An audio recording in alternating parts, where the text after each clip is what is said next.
ব্লগে তোমাদের সবাইকে জানাই অনেক অনেক স্বাগত। তো আজকের ব্লগটা শুরু করছি এখন থেকে। এখন বাজে হলো সকাল 12টা। আর আজকে আমরা যাব হলো আমার বাবার একটা ফ্রেন্ডের বাড়িতে, মানে নতুন ফ্ল্যাট কিনেছে ওই আঙ্কেল, তো সেখানে গৃহপ্রবেশ আছে, তো ওখানেই যাব। তো সেই জন্য এখন আমি রেডি হব। আর আজকের ভিডিওতে আমি তোমাদের সঙ্গে শেয়ার করব যে আজকে কীভাবে রেডি হচ্ছি, কীভাবে মেকআপ করছি, আর পুরো ব্লগটাই শেয়ার করব পুরো দিনটা। তো চলো ভিডিওটা তাড়াতাড়ি স্টার্ট করি। তো এই দেখো আমি স্নান তো করে নিয়েছি, আর যে ড্রেসটা পরেছি সেটাও মানে অর্ধেকটা দেখা যাচ্ছে, আমি পরে মেকআপটা করার পর পুরোটা তোমাদের সঙ্গে দেখাবো। তো আজকে আমি মানে মেকআপ করছি এই যে বোনের মেকআপ বক্স দিয়ে। বোনের দেখেছো মেকআপ বক্সটা এইটুকুনি, আর আমার মেকআপ বক্সটা এত বড়। আমার তো অনেক কিছু আছে, আর বোন সেরকম একটা মেকআপ করে না, তো সেই জন্য ওর অল্প। তো ওর মেকআপে কী কী আছে সেগুলো দিয়েই করবো। তো চলো শুরু করা যাক। এই বোন তোর ফাউন্ডেশন নেই? ওই ফাউন্ডেশন এটাই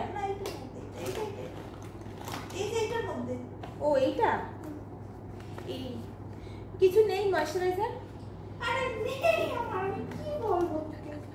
বোনের ময়শ্চারাইজার নেই, মানে ময়শ্চারাইজার আছে যেটা আমরা আমাদের বাড়িতে সবাই ইউজ করে, মা বোন একসাথে, সেটা নিচে আছে, কিন্তু আমার কষ্ট হচ্ছে তাই আমি যাবো না, একবারে ডাইরেক্ট ফাউন্ডেশন নিয়ে অ্যাপ্লাই করি, যেহেতু মানে একদম হালকা করবো, কারণ গৃহপ্রবেশে গেলে তো অত বেশি লাইট সাজতে নেই, সেই জন্য একদম অল্প।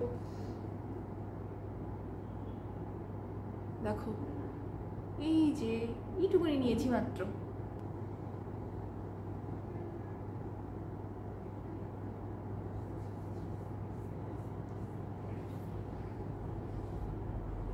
দেখো আমার এখানে কত বড় একটা পিম্পলস হয়েছে বন্ধুরা, কোনোভাবে এটা ঠিক হচ্ছে না বাবা। এক চোখের ওপর সাদা হয়ে গেল, এক চোখের ওপর কালো হয়ে গেল, আর একটু নিতে হবে আমাকে। বোন তোর কাছে আইব্রো ডিফাইনার যেটা হয় ওইটা আছে? নেই? ট্রু আইব্রো ডিফাইনার আছে। ভ্রু প্লাক করতে হবে আমাকে। এটা তো দাগ পড়ছে না।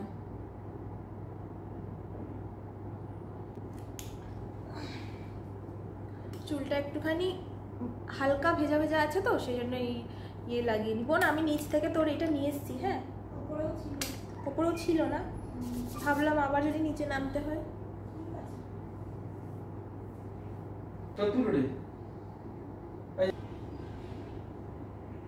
হেয়ার স্ট্রেটনারটা একটুখানি গরম করি, চুলটা হালকা স্ট্রেট করে নেবো, তাহলে আরও বেশি সুন্দর লাগবে। এই যে সিঁদুরটা এবার পরে নিচ্ছি, তাহলে এই লুকটা কমপ্লিট হয়ে যাবে। আর হালকা একটু লিপস্টিক লাগাবো, আর বিয়ের পর থেকে আমার সিঁদুরটা পরতে খুব ভালো লাগে।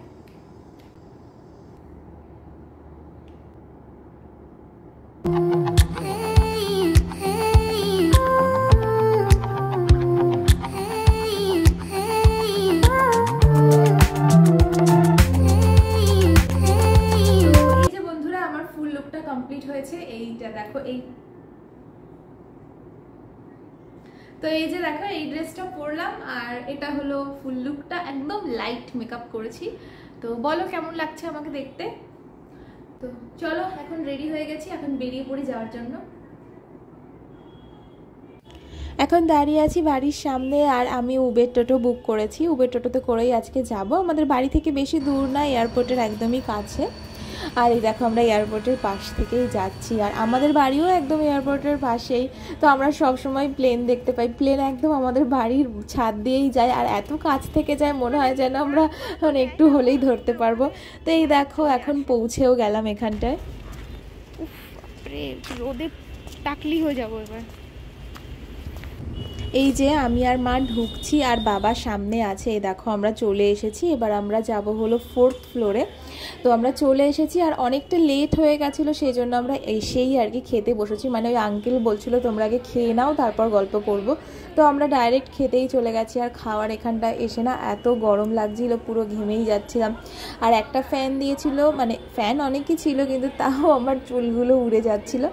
তো এই যে দেখো আমার সামনে একটা পুচকু বেবি ছিল, ওর বাবা মা মামা খেতে বসেছিল, কিন্তু ও তো ছোটো, ওকে খাইয়ে দিচ্ছিল। তো এই যে আমি আর মা কথা বলছিলাম, মা বলছিল যে খাওয়ার পর যাব, বাড়িতে কাজ আছে। আমি বলছিলাম না, যে একটু বসি তারপরেই যাব। আর যেহেতু বাবার ছোটোবেলার ফ্রেন্ড, তো বাবার তো অনেকেই যখন মিট করে বন্ধুদের সঙ্গে তখন খুবই মজা করে, খুবই ভালো লাগে। আর আমরাও একটা ফ্যামিলির মতন হয়ে গেছি সবাই। তো এই যে দেখো খাওয়া দাওয়া কমপ্লিট হয়ে গেল, আর নিচে এসে আইসক্রিম খাচ্ছিলাম। আর এখানটায় যখন দাঁড়িয়েছিলাম খুবই হাওয়া দিচ্ছিল। এই যে এখন চলে এসেছি ফ্ল্যাটের ওপরে, আর খাওয়া দাওয়াটা নিচেই একটা কমিউনিটি হল আছে, ওখানটায় হয়েছিল। আর দেখো গাইজ, ফ্ল্যাটটা কত সুন্দর, ওয়েল অর্গানাইজড, ভীষণ সুন্দর, মানে খুবই সুন্দর করে ওয়েল মেনটেনড বলতে পারো, খুব সুন্দর করে সাজানো গোছানো, মানে সবাই খুব সুন্দর করেই ফ্ল্যাটটাকে সাজিয়েছে, খুবই ভালো লাগছিল দেখে। আর এই যে দেখো আমি দাঁড়িয়ে আছি, আমারও ভীষণ ভালো লাগছিল। আর বিকেল বিকেলে হয়ে যাচ্ছিল, ওই কারণে আরও বেশি ভালো লাগছিল। আর এখানটায় আমি জানি না কেন ভীষণ হাওয়া দিচ্ছিল, আর আমি যখনই কোনো ফ্ল্যাটে যাই তখনই দেখেছি খুব হাওয়া দেয়, জানি না কেন।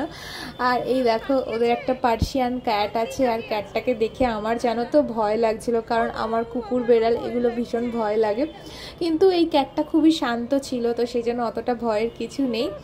আর আমি ওই জন্য একটুখানি এনজয় করছিলাম। আর এদিকে একটা আন্টি বলছিল আমি একটুখানি কোলে নেই, মানে আরেকটা আন্টি, এই বাড়ির আন্টি নয়।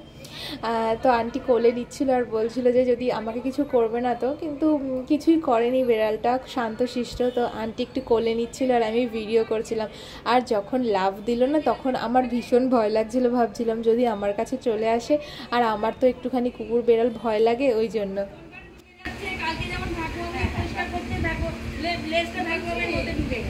এ বাবা, বন্ধুরা এই যে বাড়ি চলে এসেছি, খুব গরম গাইস, কষ্ট হয়ে গেছে।